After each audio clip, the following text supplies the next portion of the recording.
How annoying were the frat guys at UT? Not at all, actually. I didn't have any bad experiences with the frat guys at UT when I was there. Even the lacrosse guys were extremely nice.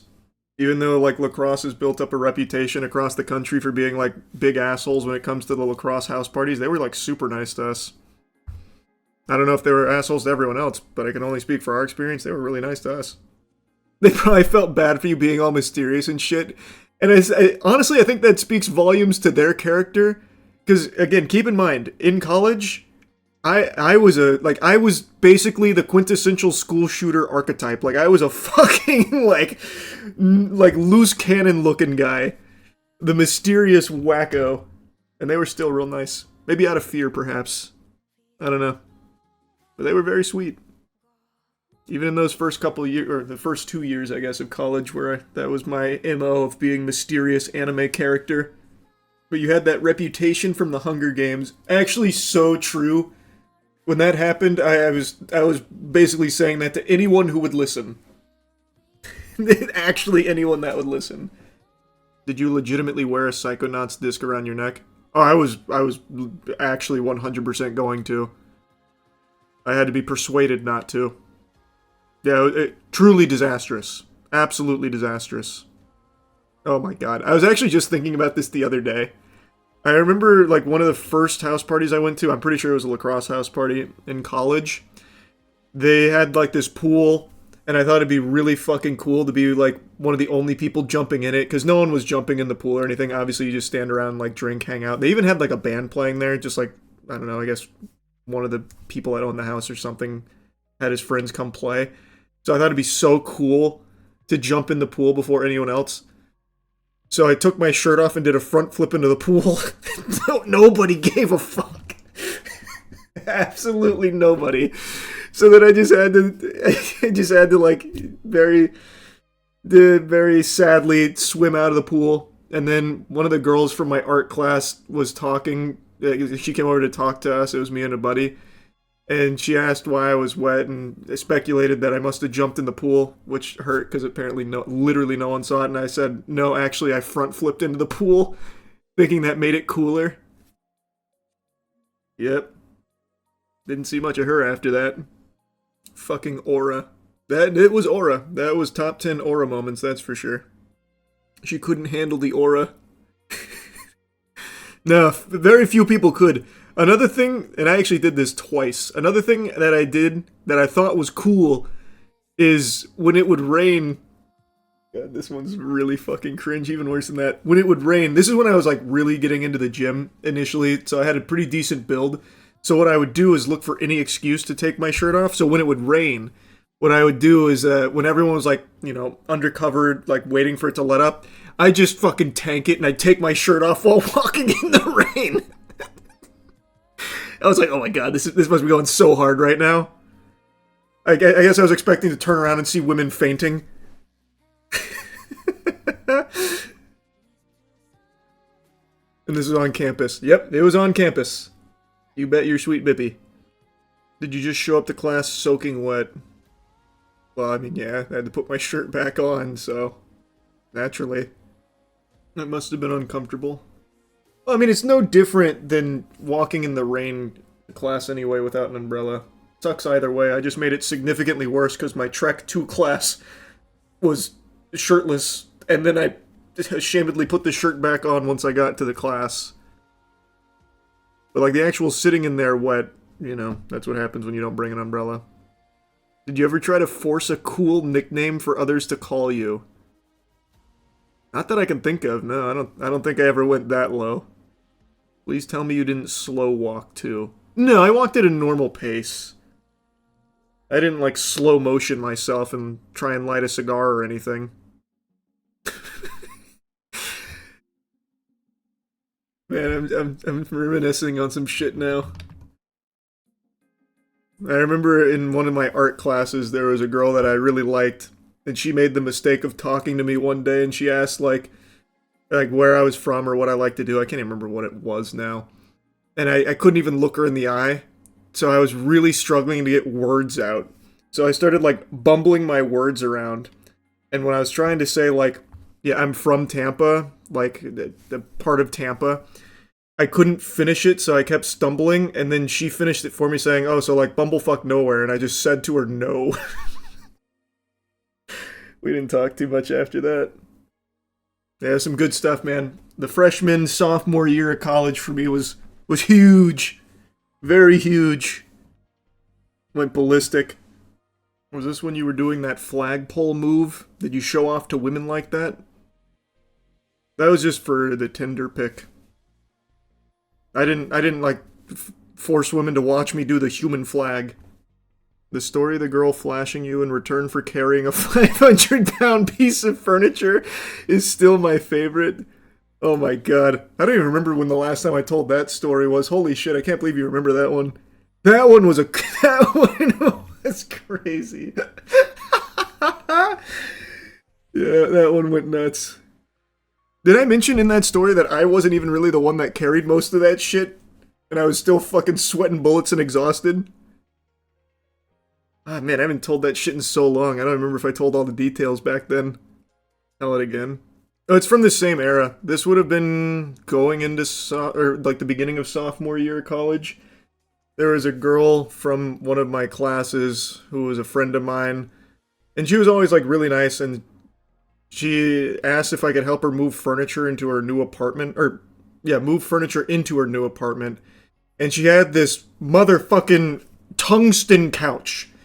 Like, it wasn't a big couch, but it was so dense. I'm surprised it didn't crater the fucking asphalt outside the apartment complex. And she needed help getting it to her apartment, so I was like, all right, I'm not doing anything else, I'll come over. And, and I get there, and I know immediately, there's no way I am moving this couch. I know this goose is cooked. There's no fucking chance. And it's not like the biggest deal in the world. I mean, it's like, okay, surely she'll just get like, I don't know, college hunks hauling junk or some shit to do it for her. It can't beat me. There's no way. But then there was like some other residents there that came out and saw the struggle that I was putting up trying to move this thing at all. So they're like, hey, you need a hand with that? And it's like, yeah, man, hop aboard. So then the four of us, her, myself, and then those two dudes are like hoisting this couch up there. And it's a real bitch. It is actually probably one of the heaviest objects I've ever attempted to move to date. And we did pull it off. No real thanks to me, by the way. I kind of weaseled my way into like the easier position. I had those two dudes that showed up late take like the top and bottom sides of the couch. So then I just had to get like the like on the horizontal side. So they got the ends and I got like the side, which never really has like a whole lot of weight to it. So we got it up there, we put it away. And then they said no problem, we said thanks. And then I was excusing myself, I was saying, alright, well, glad that's over. I'm going home. So as I was leaving, she's like, oh yeah, I forgot your reward. And she flashed her titties at me, and I no-sold it like it was a WWE work. I didn't react at all, and I just said, oh cool, you got your nipples pierced. And then I left. And she said, well, no, it's supposed to be like the booby stuff. I just went home. That couch really did a number on my psyche. It was pretty cool, though. We got that couch in there. That was the most important part. You seemed so cool to her, I bet. I don't think that's what she was feeling. She probably really didn't like that, if I had to guess. To be fair, what do you even say in that situation? I don't know, maybe like, thanks? I mean, thinking about it, yeah, that is kind of like a weird thing to react to, right? Like, am I supposed to go like, oh, and have my eyeballs pop out of my skull? I mean, that's a good point. Thank you, ma'am. Yeah, I get her with that much oblige. And then I hit my spurs together on the cowboy boots and right off. Hit the default dance. That's true, I could have busted that out. What's the biggest fumble you had with a woman in college? Oh, I have a diabolical one. This was like post, like socially inept stage. This was like senior year or something, somewhere in that ballpark. This was after I learned how to be social, which happened late sophomore year. There was a girl I was talking to a lot. We used to go out together all the time to like bars and stuff and hang out. And we'd kissed a couple times. And then her and my buddy G were at my place, and G was drunk, and we were just hanging out. And G was like, all right, I'm going to go home now. And for some reason, I didn't want to let him just call a taxi or because we didn't really have Uber back then. So what I'd said is, all right, I'll drive you home and then I'll be back. Is that okay with you? Asking like her permission, because it was pretty clear where the night was heading. And she said, well, not really. I don't want to just sit here for fucking 30 minutes while you drive this guy home. And the craziest thing is G even offered to just sleep on the couch. Or like when I made the offer for G to sleep on the couch and he said no. That's what it was. But anyway, he's like, yeah, I'm going home. I need to get home. And then I was asking her, like, is that okay? And she said no. And I said, well, all right, I'm going to go drive G home. You can let yourself out, basically. And then we never really talked again. It was very, very sad. Because G easily could have just got a taxi. He didn't even ask me to drive. He did not even request that I be the one that usher him home. No, you did the right thing. Brother, he lived less than a mile away. Taxis parked outside the university. And it's like $1 fare. I ruined that entire thing for $1 to save G $1. In that case, why would it have taken 30 minutes? It wouldn't have. I think she was just under the impression it was going to take a really long time. Which I think is very understandable. I don't think we knew each other well enough for her to feel comfortable just hanging out at my place for X amount of time. Right? Like, I think that's a very logical decision on her part, to be honest. Couldn't have taken her with you to drop him off? I guess that could have been an option. I mean, that was a tough game time audible to consider at that point. It was a quick time event, and I had already failed 2 different checks. So, I mean, it was not exactly something that I thought of at the time, I don't think. Make a channel where you say your cringe college experience. I already have one. My main channel. I've told all of these stories before, by the way. Over the years.